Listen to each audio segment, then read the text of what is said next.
A veteran quietly seated in the corner of a bustling restaurant simply wanted to enjoy his meal in peace. His weathered face spoke of experience, his demeanor calm, yet commanding respect without a word.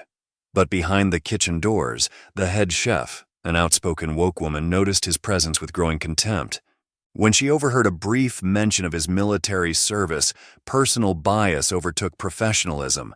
What began as subtle disrespect soon spiraled into open humiliation, but the veteran's silent strength held firm. What no one expected was how this confrontation would end, not in anger, but with a powerful, unforgettable response that would leave the entire room stunned. The restaurant buzzed with the usual evening rush, silverware clinked against plates, and the murmur of conversations filled the air. Yet, in the far corner, a single figure sat quietly, unnoticed by most. The veteran, dressed in a neatly pressed button-up shirt, sat with perfect posture. His eyes, calm yet distant, scanned the room as he quietly enjoyed his meal, not seeking attention, just peace. But behind the kitchen doors, the head chef, a woman known for her outspoken views and sharp tongue, had taken notice. Her eyes narrowed as she watched him through the small service window, arms folded as if preparing for battle. She overheard a nearby waiter mention the man's military service while explaining the discount applied to his bill. The words made her bristle. "A discount just for doing his job? What makes him more deserving than anyone else here?" She muttered under her breath, the words laced with bitterness.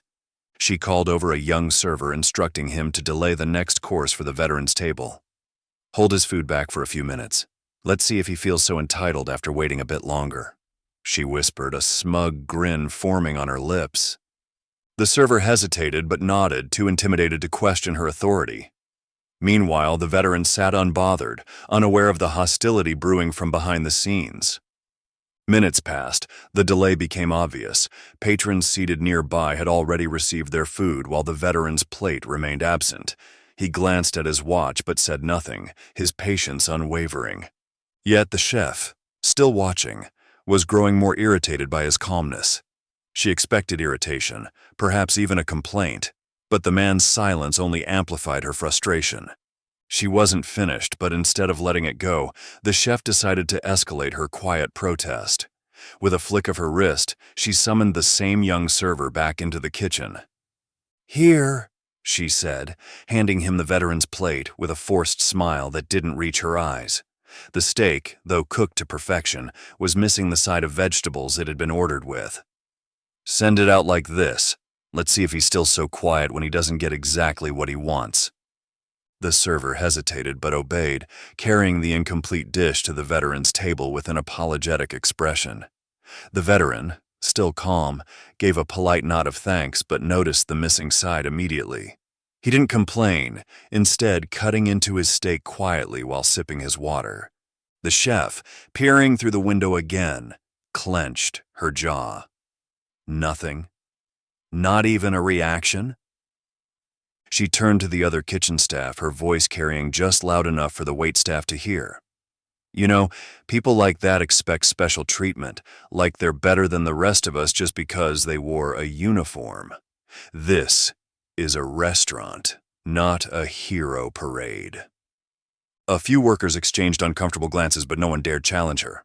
Some of the nearby patrons, however, began to sense the tension. Whispers stirred, subtle glances exchanged between tables.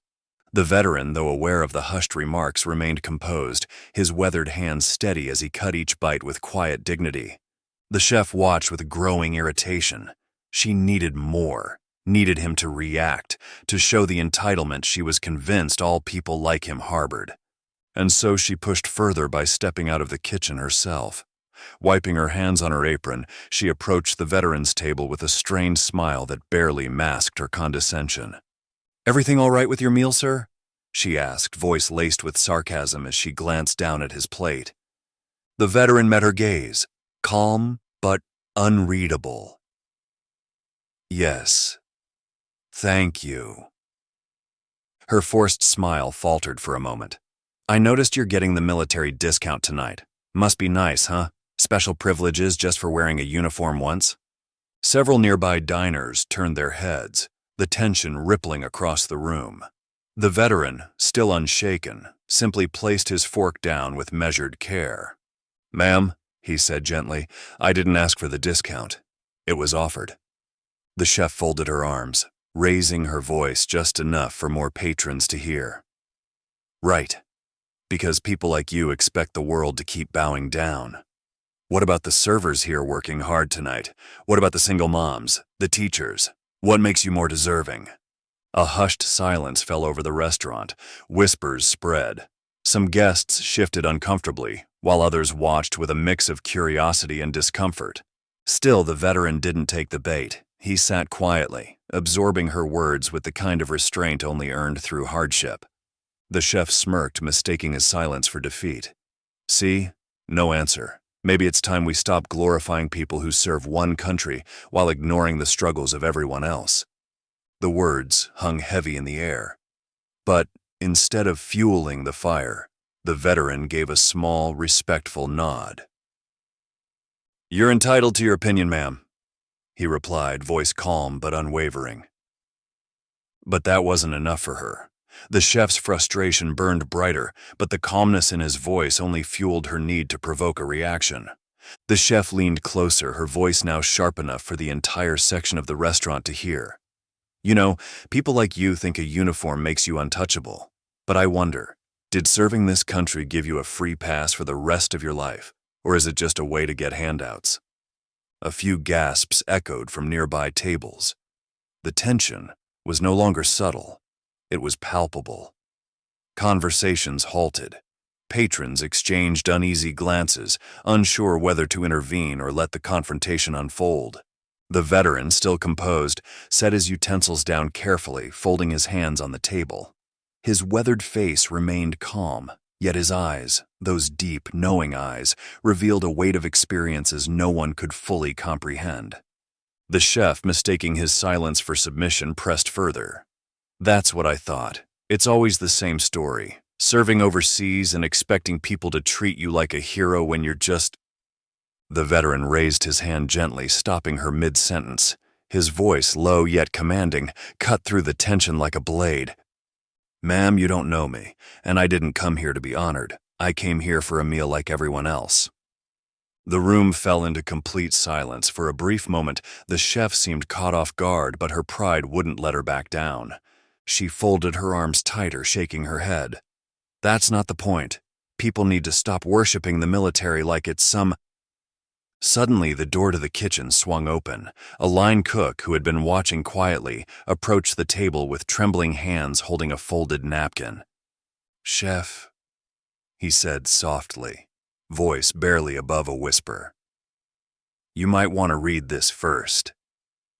The chef snatched the napkin, her face twisting with irritation, but as her eyes scanned the note inside, her expression shifted from smug defiance to confused disbelief as she read the words scrawled across the napkin.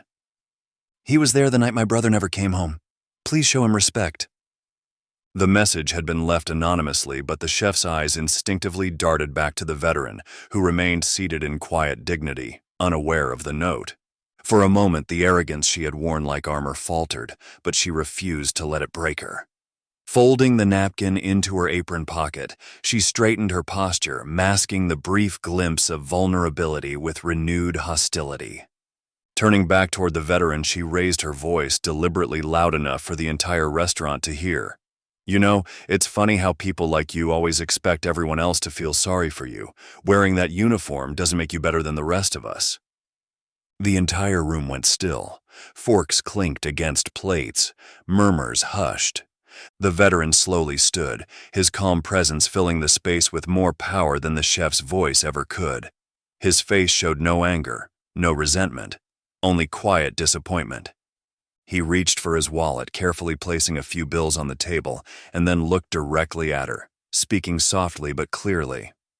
I never asked for pity, I asked for peace. The words echoed through the restaurant, their simplicity cutting deeper than any insult. But the chef, now fully committed to the confrontation, crossed her arms. Yeah? Well, maybe next time you'll think twice about cashing in on your past. A man from the far side of the restaurant suddenly stood, an older gentleman with silver hair and a folded flag pin on his lapel. You have no idea what he's given. That man saved my son's life overseas." The chef blinked, taken aback as the weight of the words pressed against her. But she wasn't ready to back down yet, but her pride still wouldn't allow her to relent. She clenched her fists, doubling down as she met the gaze of the older man who had just spoken. "And what? Am I supposed to just bow down because he served? That doesn't give him the right to special treatment." The veteran, still calm, slowly raised a hand, not to silence her but to reclaim the room's attention. He didn't need to raise his voice. His presence alone commanded it. "I never asked for special treatment," he said quietly, the calm strength in his voice drawing every eye in the restaurant. "But since you question what this uniform means, let me explain it to you." The chef rolled her eyes, but the veteran continued. "This isn't about discounts or recognition, it's about sacrifice. It's about the nights spent wondering if I'd ever see my family again, the friends who never made it home. It's about the men I held as they took their last breath so that you," he gestured gently around the room, "so that all of you could live in peace without ever knowing that kind of pain." The room was dead silent.